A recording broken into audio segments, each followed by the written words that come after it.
whāmai te e parau api, ua he tō mātou ho e tātai te teipā. Hipa porotita te rira, ia au tū ti ara, mi te peu e watau i te pērhei, tāua parau hoa i a mātou. Mai te hia ei tawana no tumar a piti no av ei te ienei, te ere nei o Gerald Golds i te pērhei, i roto i te apor a oire, wat ahuri vetei o tōna momero, i roto i te pēpat oi o tein e hia, e ahuru mamhati ai te imhana, ahuru matoru mero no Gerald Golds, tatarar ai te omuar a o te ienei vea. Te maura au prei, te mon oi no te iri, hamanhia, e te hinu no roto mai te pakalolo, e mau tau a te i o te tapi ohia nei e kahaia, e o pol te iriti i tarawa whare o ora raau. I vai e ipun au via te tamonoa rā te heiwa nui no te tatau, e hi ome tatu i te ipo i te pro te whea e titau nei te ho e tatau, e aha te tumu i whautie e patiatiaroa i tō rātou tino. Te waa tai e te tiripopo te Hyrox tenu atu te pickleball, mai te mopo mhana pei atua, tātātou ia whanhor atua maona, arat e hia i tō tātou aito e Juliano Tautu.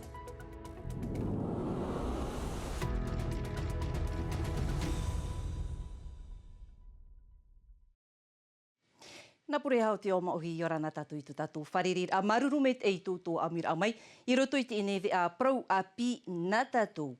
Ei o muar a te e a pro hururau, i te e nei mua noi te whare haapir atuarua no pomare i pap e te ho e tātau te orarai piha e honua, o te hupai te ho e pupui, te tumu e aurae e watahitirua o iei te whaarora i te manyanya noroto mai te teimo piahi, au era te roto i te aore tauat atarai te whaahupara i tāna pupui, i mua i te iupa tātamau, ua titau te whaaterir au te whareha apir ai te aua mutei, ua tap e hia tau atara, te iroto te iupa i te titorotoror a te ture. E mei tau i whahiti atu nei roto i tātou mau whoop o pro i te Aotearoa a poritita e ira iatea i te iho nei pupui, ua hiti maue, te apor a uire i roto i tāna tapura hupa i te teime a wawohia i te mo tapura no te horor a huit ofa, ho e o te maumero no roto mai te pupu a Gerard Golds, o te iti atu i roto pu i te papat oi, te aur a wariro mei a te papat oi e ei pērhei i te imhana, te mei te moha papur a me roto mai, i a Roni Mufat. Teime hohorar a tapura i oano te horor at ofa, i ite ai te pērhei e, ho e o tōna mauti a te pārhei rito i te paiti. Tau i arhei rito i te motua tapapar ai te mo whaotir ai rito i te imo mahana i muri nei naha, ua tau i te pērhei no tumara. Poro tātou ua hiti maue, mātou atua hoa. Tēnei rā ua whāmai te e parau api, ua he tō mātou ho e tātai te teipā. Hipa porotita te rira, ia au tū ti ara, mi te peu e watau i te pērhei. Tāua parau hoa i a mātou, ni e te mōreni a hipa, mi te peu e te whāt o e veire roto i rātou te meitei o tui rātira. Tori rātou. Iau i te e pērhei api, ua tahitiroa o iei te tareni i pehia mai ana i roto i te apora. Ai ta tona reo i hawhawhahia e mea hap onoa i tō e pā. Apiti e nei apora oire tamātou i tupu e nei. Ai te ratua e aforora no whanhora i roto i rohi ara. Nā te teinoa hoe no tino i roto apora oire, e re ona ki tawana oire. Nā te ino i tino, e roe te whaotira. I roe mātou i te emhana, te emhana te whaotira. Ki pērhei te amātaura. I te ahuru mapiti no tiunu, e rurua te apora oire. Wharerer a whawharoa, i reira e i te hia e tupuana i te tei tauira i roto i te motia e whaaterere te oire, aurera e hui whahaua i te maitira. E te ipro putu nā tātou i te pau titiripuna no te moharar hei, wā atua tapapaf aho hia i te imhana te paro no te ātara te muto, i tōna iho tau e te i makemo, wā topa te tau e te iraro, wā ta eri te upoini e te iri-iri, e wā arueroa mai o ia, te i te mhana hope ano te iha avara, piti ahuru mateiti wharetape a, te utua i riro i te topa mai, i ni ei te tauri ar parihia i te rave, i te enei ohipa. Wā haamanahia te tapihi or au te mau rā au hamanihia e te hinu pakalolo i te whenua nei. Piti ata te iriti tarawa whareho or a rā au sebede teiti O puar ate iei manu ia I muri mai e ravirahei mo tawhiwhira I mua I te mo whaahepur a atiture te me te mo haapapur a Jessica Doucet in e te mo hohua tawirihia e Sophie Gebel. La gamme Trichome qui est pour notre routine skincare et la gamme Alpinium. Te maura au prei te mon no te iri hamanihia e te hinu norto mai I te pakalolo, te ie te motau a e tapi ohia nei e kaha I ara Pol. Te ie te wharetoa mata muaroa I matara iau I te ture o te whenua nei, I rarua I te tap o CBD Tahiti.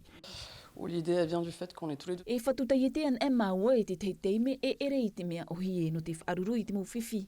Ai te tomar ai te pēno te whirurir a. Wa tāmata maua I te mura au e wa tauturu te reira ia maua.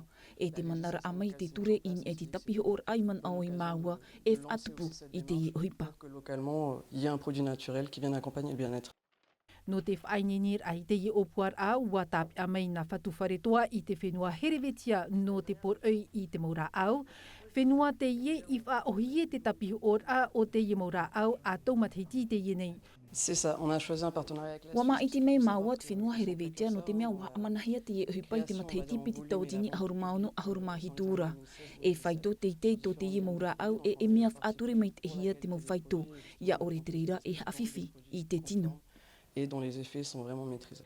Ho e matheiti te anuar a no te amanai tarawa te iete, aita te ohipa I ohie, te ipapura, mai te peue te whaar ine te whenua I te ie ohipa, aita te mo irawature I papuro atura. Le but de notre société, c'est Wahina aro maua e rohi amu e te whaterir anu te whenua, I ai te ratou te maura au e poruhia e te teiete, na roto I te I rawe a, e ta te ture e hapa ar ihia, mai te itehia I te mau matheiti mairi e nei, e ia rohi amu an e te mau tiamana, e nenhi atua ia matou e poruhi atua te tei maura au CBD. transparence et en toute tranquillité. No te ie te mei te tapi ohia nei te ie maura au in ai te tahua na tirewa, e amata atoa te operer ai I roto I te mowharera au no Tahiti, te te aturi nei te ie e nuu te ie ohipa I te whenua nei, te man o atoa nei o kaha ia raua o Pol e haamani I tā raua hiomora au I te ie mahana I muri nei. Tauiro tātou I tātou tumu prau, mai te imhana te atu I te I e tapati hitunu tiunu, te te anei te mori matauturu a te saga I roto I te mowharetoa rārhei. Ai tātou e whā, mautira te titaur ai te motauturu, moni, maa nei, e rauno atua, ia whāno, tātou motamari I te mowhanana te ahururau a te saga, te tapi o atua nei te taatir ai tāna mo priaro, Naya Bennett in e te mohoho a tawirihia e Lord Philibert. Tō ruta watini, te reir apriaro I ata te taatir a saga e ho nei no te whaaj e te tapura fof a ti tauhia no te whaare I. E na hituha nere piti ahuru tamar I tapura hia no te ie matahiti. Te mau ata hina aro horoa au te mau wharaoa mona o rera te iu. Nene oto e horoa au rera te teima moni au rera e ho te priaro I aisho I te mau wharetoa o Carrefour. Te ene mau pra mona te pra iu no te horoa ia I roto I te ene pehepetoma no te mau pra tamari I pepe I te mau pepe atoa I te mau avate atoa. Mai te peuan ahia te reir arima tauturu hina arohia no te haap au I te motamar I te roar au te mahana af ar a, te titau no hiara te mo utua wharef ar I te motamar I no te taotor a. Te ani tu matou I te mau pra utua whare hina aro e whaare I mei tatatou mau pra tamari I te saga I te arapu es. Nene oto e haere e whaite toto I oa I roto I te putotiare no te arapu. Aurera I te whare oire no te arapu est. I te matahiti e tupu te saga piti tauatini piti ahuru mauno I tautira e mai te matohia e whan o te motamar e ho e he peto mahapi pera in e te mopoti tai e te reira mai te pēno te urei te atu I te iwa no atete. Traho māno rira e hai amariro no te motauturu moni, e te ei autu I te hari atu I e te tua natirara, a te amui teir a ana vai. Haere tātou I te awatiare no veira e ipuna awia te tamu noa rā te hewanui no te tatau. O te iriti tōna uputai te mahana torura, I reira mohuru patiatia atu o te whaititihia nei, tō te whenua teiwane, whiti tō Aotearoa I tō te whenua nei, tei me tanoroa te ie no vetei no te tatau I a rātou, te wha o iahoi te whaitir ai tō rātou taamur a I tō rātou whenua o rea, i te here, i te utua whare, e no te hiru atumu, trama i te mo tatarar aini, e te mo huhua, tawirihi ai Sophie Gebel. Le drapeau polynésien, c'est pour Tahiti, la Polynésie, le choix du cœur. Tamar ino tuhu ape, ua whaotio Emmanuel Tahiatai te tatau iana no te teime mata muarua. Mai te mea rai te whaininera no te whaau atu i rutu i ten umuana, wariro te tatau e ei rawe anona e ia veinoa te whenua ai a i rutu i tona aau. O te tatau maohi hoa rau tāu e titau nei no te whahoho ar ait au nei utua whare. Te teimo hoho au tāu i tape a mai mautira te whee e tēnu atu i te rewa no Polynesia. Polynésien.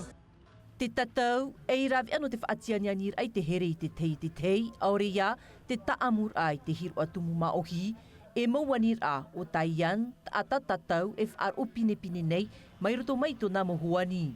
E mea whaahia roa i te amuir amai i roto i te i hei vanui. Reit oa no te mea wa teime no te whenua no Newterani, no Taiwan, te wera no Fiti, mea ua para whea tatau. J'ai vécu ici. Waora nāwa ui teiti nei, e piti ma teiti te moro. Piti ahuru ma teiti muri mai, a tei nei au a hau ahu mai e. Wani au e a whahohoa hia te utua whare, te motamar e, te momotua, te waa, te whahoror a popo e te mohoa. I te tei atu epa o te mau-mauri iau te whaite nei i tō rātou arawihi. Pupu no Aotearoa ap e hia te tahu ara o Papatami, he tu ahuru mamhau na matiti, o oia te matarau te peitumu Maori. Te Maori o te mau nei te tatau moko kawae, te tumu o te reo e maita o te moe anoa i te ienei tatau. Titau hiara e auraro i te mowhawera. Ko te mana motu haki o te mana nui a kiwa. Kaua tātou e riro i raro i nā reke. Tēnā uhipa ere me patia hāno. Me tūraro uhipa no te patia nahi te moko kauei. E whānoho rā tōna. E anihi ia e toi tāmura. E me te mea tāmura toi o te aroa. Nen he e roe ho e hipa no rātou. Me te mea ai te tāmura, ai te nen he patia. Me tō nei rā e wai te vau i roto i au. Te whauwha o te i prau moko. E te hinaro rei tō e tatou te i moko. Pene e wataatia nahi a pāvau e o Aotearoa. E tā maunoa te hei vanui no te tatau, haere roa i te i tapati a opani roa tuai. Tra, i tīroa tātou i te inei tātou api tuaro toa mauna.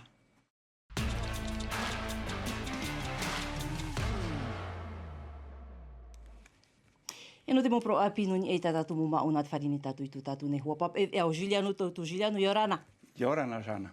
No te umuar a, hare roa tāu e te whenua tuete, no te tātou a vaata i e, harura au ano te o, te pupu Blackburn no te heiti te amui atu i rutu i te ini tātou a.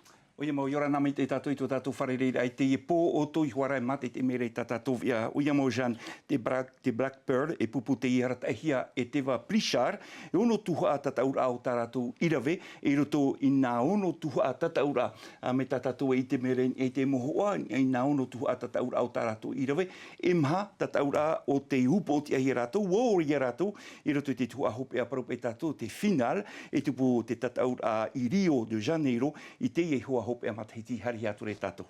Tēnei Juliano e rea tēnei te inei pupu Blackburn no Tahiti a amui atu ei roto i te inei hurua tataura. O ia mau Jean, matahiti piti tau tini piti ahuru mātoru wa tapapāt o rātou i roto i te tataura. Wa o rātou i roto i te aneid a vau no te tuhu a hopea. I te i matahiti rawe hei mau eito tā rātou i whaau atu. Maha ahuru hei a whenua no te o te tapapa mai. Nen hera tātou e haa popo mai tei. I te i mau mauna no tātou rātou. Te iamo i te o tō tātou nei whenua. Tra e mai te whenua tuete, hari roa tātou i te whenua Heremani, e Juliano piti tauri ari ateiti te io atu, i roto i ai te tuhu a top ahuru mapa, no te tuaro Hyrox.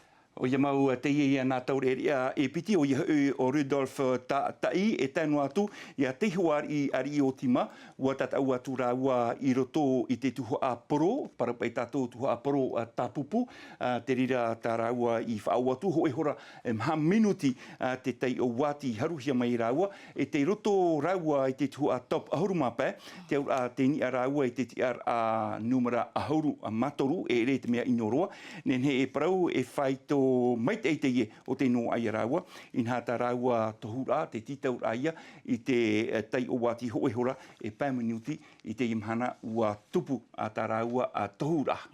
E re waro tatu I te whenua whrani naha anu te ahiti pai te prau o jona to mapu I roto I te tuhu anu te tiri popo I Juliano. O ia piti ahuruma au noa tōna matahiti, piti ahuruma iwa, o ia te matini I roto I te pupu Saint Raphael, I roto I te hautira harura ai tō tuhu a matamua, Premier pei parutato, Premier Division, te tiar a pē o Jonathan I roto I te pupu, I te pomahana torura, wa upo te amai rātou I mua I te pupu no Tremblay, mha ahuruma mha na Jonathan, e tōru ahuruma no nati te na Tremblay, I te imhana, e o ia e te aturi e o at o ia roto I te an e au te mopupu e o atu roto I te haru a au no Europa o tā tātou at o ia hin arore a poupou mai tei I te ie maona no tātou e amore te o te whenua I te ara. I te ne me tātou I te whenua nei, Juliano, ina hai te etapir amana, wa tupu te tatau a hoe te aito I ta one. Te ie te toru ahuru mau au a te matahiti a tupu e te ienei tatau rā I o tātou nei piri te tauatini reit a maona o te io atu I roto I te ie whanhora I riti hia a te mo tatau rā I te awateine nā te mo tauri a tamaroa e tamahine mai te whaito ahuru mapiti e ahuru mamha a matahiti piti mahana o te whaatahia no te ienei e tatau rā hoe te eito tara mai rā te mo tatara a merito mai tō tātou hua papa e ia matai horei.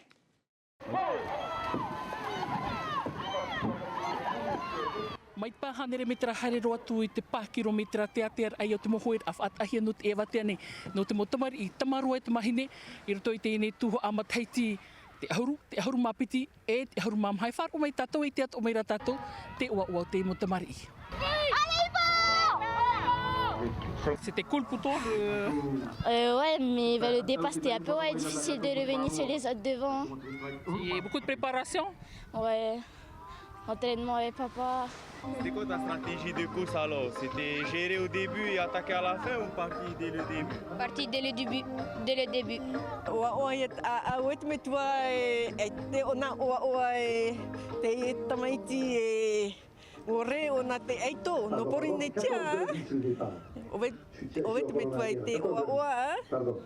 Comment tu as fait pour arriver premier? J'ai pris un bon départ et je me suis bien entraînée. No te toru ahuru mav au te ihoer a te aito, mai te iho I te mahana mani no te miti, hanere mha ahuru red a mo tamar ihoe, e te paraufof a, te rav e a pāruru a. Tera ehu poito e whahepo ra hoa ngā kuture o te miti, I hapapu I tenei. Rono e mai te tāti rawa e whahepo, me auto I ara ino. Ie mai ti te, ie e uro tato te ati, e rea e ahani e aita. Te me ere whahepo e amot poito, whahepo e ratu hoe poito utoto e wā. Anan hei e tāmau a te ene hoer a te eito e tapeno mai tātou te hoer a tāne vheine tuha apiri a piti ahuru mapiti kilometera mai tā one hare atu I mahina whaahu I te motu Marta e whaho I whaahu mai e tā one nei. E te mau aito I te mataiti maeri, I loha e shen pau te mau vheine, tū te ari I hoa tua, I te pai au te mau tāne. Tara, ai tātou e mano I te apopur, I tā tātou ne motamari. E Juliano, te ia tu aro pihi a te pickleball no te ume mai I te morateri. O ia mau e Jean te ie tu aro api atua te ie e te taua Ice Phoenix, I te ie hepetoma nei wa avari atua te ie taatira e mha taua api, tu aro e nene e huti mai te mau maona e nari rā tua hoi te mau rateri marite I huara ina, I te whenua marite piti ahuru milioni ar hei rā tātai whaohipara I te ie tu aro e piti hanere maha ahuru milioni I roto ia te whenua atia e Māoti te hoe whaur ai roto pu te taatira Phoenix e te puwharira ratere no te whenua marite, ho e tataura au te whaatupuhia nā te mau piri a piri i te hanere ratere marite o te amui mai roto i te tataura whanora e whaatupu whahohi e te mataiti piti taua tini toru ohoru te wha te tātira Phoenix ia apiti hia te e tuaru e te prau atu ahu no te whaarira a manihini. E no te whaahopiroar ai te ine ia whanohar ana tātou e Juliano, e ha te tāre natu aru no te hepeto mai muri nei? Tara, nien hei parauhia e taparuru whaahu te i e hopea hepetoma, no te mea te weira te mau tuaru o ta autou e nien hei e hari atu e mate. Te anan hei e tupu te hautir a tuha a hopea te mau taureria no te taurar a popo i roto i e te tupu te i hautir ana te whia api, e te rera i roto i e te i whare tuaro Leontef e weira i arue. Anan hei atu e tupu te whaatiti e hemor a pre o e te rera i te tuhu anu Belvedere i Taravo, ari a tapati i muri a tātou nei, te ie tataura a whahoro a whaur au piti hura parape tātou motocross, harura a aito no pati ti whai tupu te rira, ini e te taua no Vaitarua i Taravo. Tara ia Jean, ta tātou tarena no te tuaro i te ie hopea hepetoma, ai tātou i poroi a ia mait e tātou. Wharere a taua i te hepeto mai muri nei. Maruru meit e Juliano no te ine moha apapura. Trahoma, hope at o te neve a nā tātou maruru meit e tōtu amir amai. Roto noa a teime ti te vea reo frani ro tihi amai vei miti erlo. Wharere whaahu a tātou ananehi apo e ta aero a tātou na roto i te uri a te whare apira o rau utu o te tatau atu no te taupitian e. Ia meit e te roar anu te e arui, te arwhai arhei parean e, i orara.